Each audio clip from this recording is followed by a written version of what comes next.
Erondagi portda kuchli portlash sodir bo'ldi.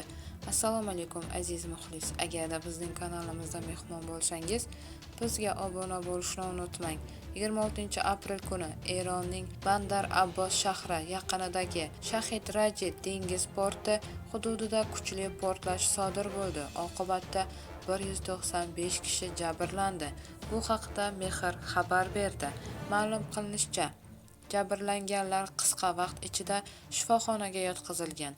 Voqea mahalliy vaqt bilan 12:30 atrofida sodir bo'lgan. Portlash Fors ko'rfazidagi Keshim orolida eshitilgan. Ayni vaqtda voqea joyida maxsus xizmat faoliyat olib bormoqda. Hozirga qadar qancha odam halok bo'lgani haqida ma'lumot berilmagan. Eslatib o'tamiz. Avvalroq Pokistonda Tenkar portlashi oqibatida 6 kishi halok bo'lgani, 33 kishi jarohat olgani haqida xabar berilgan edi. Bu xabarni barcha yaqinlarimizga jo'natib qo'yamiz hamda videomiz ostida bir dona like tugmasini bosishni unutmaymiz.